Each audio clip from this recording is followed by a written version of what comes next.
शहर के, मध्य प्रदेश भर के, भोपाल के अखबार रोज रंगे पड़े रहते हैं कि मध्य प्रदेश में एक मेगा ग्लोबल इन्वेस्टर मीट 8वीं होगी। प्रदेशवासियों, मध्य प्रदेश की आर्थिक वस्तु स्थिति दिवालियेपन पे। मध्य प्रदेश सरकार के हालात ऐसे हो गए कि अब जब तक भारत सरकार इनकी गारंटी नहीं लेती है तब तक इनको कोई कर्ज भी नहीं देता है। अभी 6,000 करोड़ रुपए इनने कर्ज लिया। इतने गिड़गिड़ाए, नाक रगड़ के कर्ज लिया। मतलब हालात इस तरह के हैं।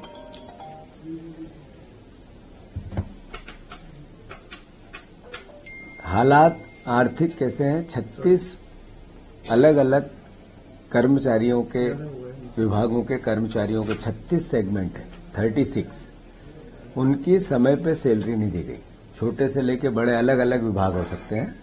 36 सेगमेंट की सैलरी टाइम पे नहीं मिल रही है। ये आर्थिक दिवालियापन नहीं है तो क्या है? अभी 10 संपत्तियां बेचने के लिए, कोड़ियों के दाम बेचने के लिए सरकार लालायित है। कैसे भी बिक जाए तो हम जैसे तैसे कैसे सैलरी दे दें, कर्मचारियों की तनख्वाह दे दें। प्रदेश के 40% वन बेचने की तैयारी चल रही है। 40% वन बेचने की तैयारी चल रही है। उसके लिए पूरा डिपार्टमेंट लगा है। क्या बिक जाए, सबसे पहले क्या बिके। जैसा मैंने कहा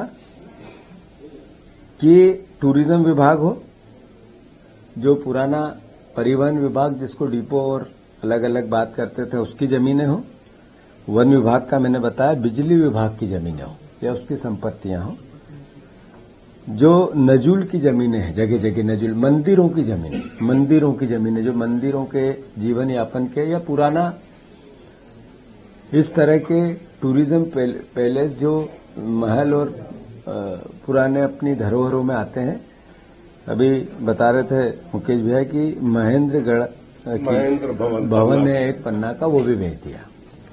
ऐसे अलग अलग विभागों के अलग अलग संपत्तियां रोज बेचने का दिन रात प्रयास किया जा रहा है। हालात क्या है? हालात ये है कि 3.5 लाख बहनों के नाम हटा दिए इसलिए कि कम पैसा देना पड़े। एक तरफ मुख्यमंत्री भाषण करते हैं कि बहनों चिंता मत करना, मैं 3,000 रुपये करूंगा। अभी 2-3 बार बोले वो पिछले 1 साल में, अभी बोले महीने भर पहले।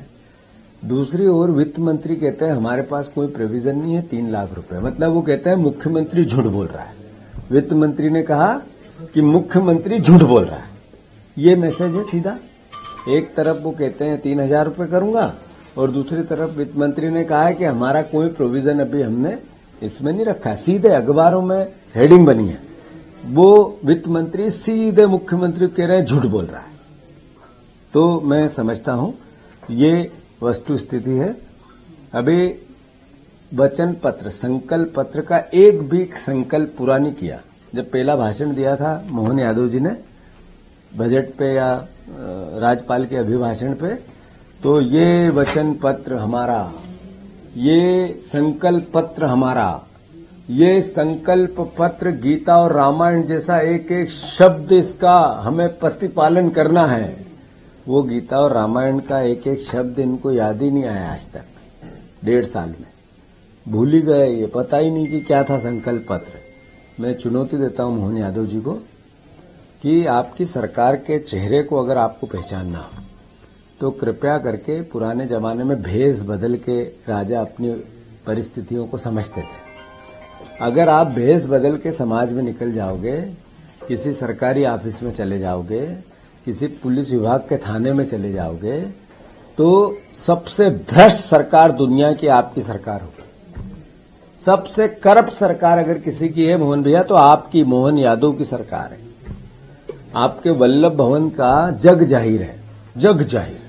वल्लभ भवन की 5वीं मंजिल दलालों का अड्डा है। ये मेरा आकलन नहीं है, ये जग जाहिर है। आप इसका तो सर्वे करा रहे हो। एक आप ट्विटर पे, मोबाइल पे एक सर्वे कराओ कि जीतू पटवारी ने कहा वल्लभ भवन की 5वीं मंजिल दलालों का अड्डा है या नहीं है।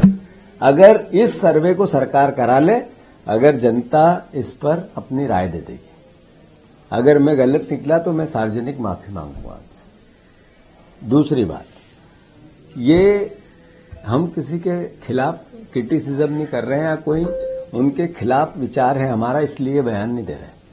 हम वस्तु स्थिति बता रहे हैं। टूरिज्म इन्वेस्टर आना चाहिए, हम भी चाहते हैं कि हमारे मध्य प्रदेश को रोजगार मिले, यहाँ लोगों को भरोसा, आखिर प्रदेश हमारा है। और मोहन भैया भी हमारे ही मुख्यमंत्री हैं। हम उनको, मैं विपक्ष का नेता हूं, कार्यकर्ता हूं, इसलिए वो मेरे मुख्यमंत्री नहीं होंगे, ऐसा तो नहीं हो सकता है। मैं उनसे आग्रह करता हूं, ये जब बात कहता हूं तो हम अपना दायित्व निभाते हैं। आपने अभी पिछले 1 साल में एक लाइन में आपकी एक उपलब्धि बता दो, एक उपलब्धि मोहन यादव जी बता दे कि ये मेरी एक लाइन में एक उपलब्धि है, नहीं बता पाएंगे, खुद भी नहीं बता पाएंगे।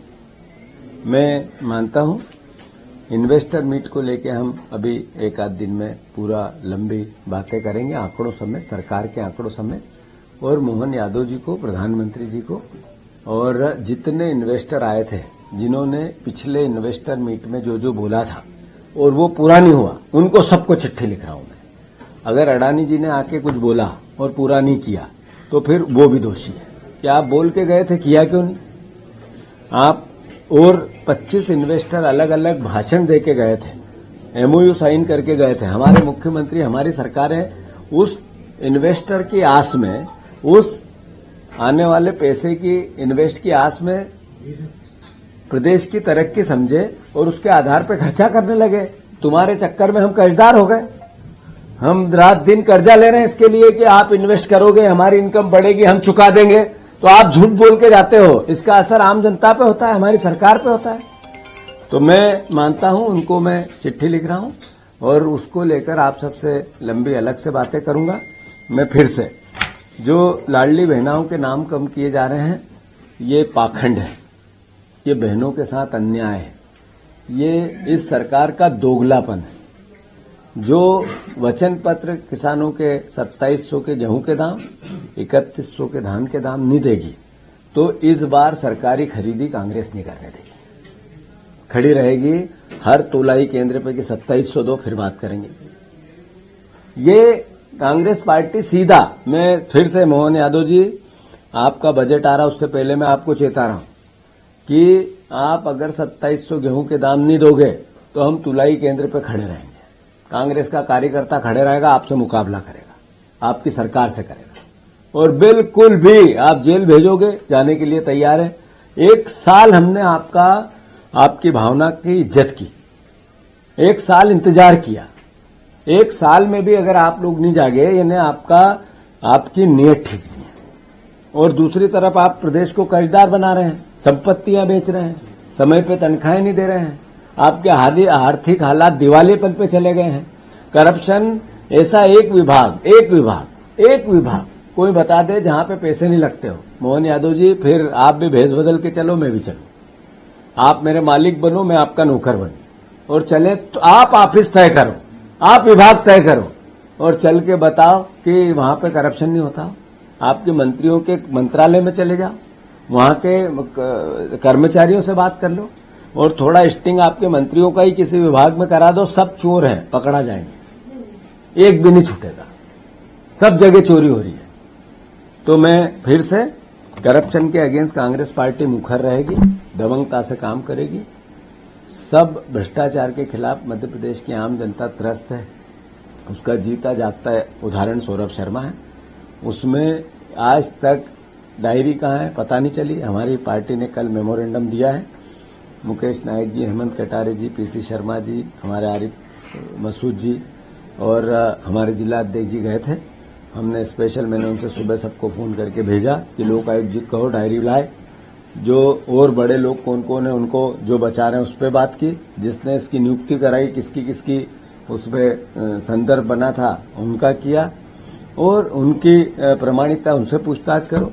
और जिनके जिनके नाम हमारे नेता प्रतिपक्ष जी ने डिटेलिंग की है कांग्रेस पार्टी ने कि ये करप्शन का पूरा भांडाफोड़ है, उस पर पूरी कार्रवाई होनी चाहिए, अन्यथा कांग्रेस अपना ईमानदार विपक्ष का दायित्व निभाएगा। धन्यवाद। जी, लाडली बहनों के नाम जो काटे गए, आगर मालवा से 142 महिलाओं के उसमें डीलिंग दिखाई दे बात यह है 3.5 लाख नाम कम हुए। कोई भी योजना किसी भी प्रदेश के लिए लगातार चलती है तब वो उस योजना को लाभार्थ प्रदेश के हित में माना जाता है। आपने चुनाव लड़ा, वो तो हम अगर इतने मुखर नहीं होते तो कभी की बंद कर देते ये। इनकी आर्थिक हालात दिवालेपन पे आ गई। आज मध्य प्रदेश की सरकार को कर्ज नहीं देना चाहती है कोई भी एजेंसी, कोई भी व्यवस्था। देश की सरकार उसकी जमानत ले रही है बार बार, तब ये हालात है। तो इसी का नतीजा है कि लाडली बहनाओं के नाम काटे जा रहे हैं। तो मैं मानता हूं कि ये लाडली बहनाओं के नाम काटना जोड़ना थे। जैसे ही बच्ची 18 साल की हुई, योजना में नाम बढ़ना था उसका। अगर नहीं किया वो तो धोखा ही है, पर ये महापाप है। ये महापाप करने वाले कुंभ में भी जाके नहा के आएंगे तो नहीं बच पाएंगे पाप से। इन बातों से हमें कोई लेना देना। महाकुंभ होता है, आस्थाओं का केंद्र होता है। इस तरह की कोई बयानबाजी में कांग्रेस पार्टी नहीं पढ़ना चाहती। यादव कह रहे हैं कि कांग्रेस की शैली विलुप्त होती जा रही है, सनातन धर्म का अपमान करती है। मोहन यादव जी से कांग्रेस को सर्टिफिकेट लेने की जरूरत नहीं। सर, महाकुंभ के गंगा के पानी सामने है, जिसमें कहा गया है कि गंगा का पानी बहुत दूषित है, खतरनाक बैक्टीरिया उसमें, नहाने लायक पानी नहीं। क्या कहेंगे? इन सब बातों पे नेशनल स्तर पे कांग्रेस पार्टी और तमाम नेता अपनी बात कह रहे हैं और जग जाहिर हुआ कि कुंभ का जो प्रबंध था वो फेल हुआ है और उसमें कई लोगों की परिवारजनों की हत्याएं हुई है, मौत हुई है। कांग्रेस पार्टी ने पहले भी मैंने एक बयान दिया था, मोहन यादव जी को एक चिट्ठी भी लिखी कि मध्य प्रदेश के जो मृत लोग हैं कुंभ के कारण या आपकी अव्यवस्थाओं के कारण या सरकार की अराजकता के कारण उनको सरकार मुआवजा दे।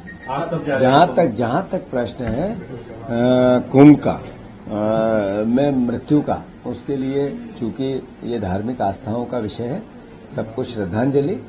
सरकार का अपने आप कलाई खुल गई, किसी के सवाल जवाब की आवश्यकता नहीं कि योगी जी भगवा कपड़े पहन के धार्मिक बातें करके कुंभ की अव्यवस्थाओं में टोटल फेल हुए। मोदी जी खुद नहा लिए, वीडियो विजुअल बना लिए, विदेश चले गए, आ गए, और जो लोग मरते रहे उसके लिए दोषी उनकी सरकार। 100% टाइम आपको बताएंगे। विशेष समुदाय को टारगेट करके 52 गांव का नाम। चलो आगे बढ़ो और कुछ। देश में वारिस आपकी कल मुलाकात हुई है, भोपाल में बैठक करने आ रहे हैं, क्या कल आप सबको बुलाया जाएगा, पूरी आगे की बातें बताई जाएगी। धन्यवाद।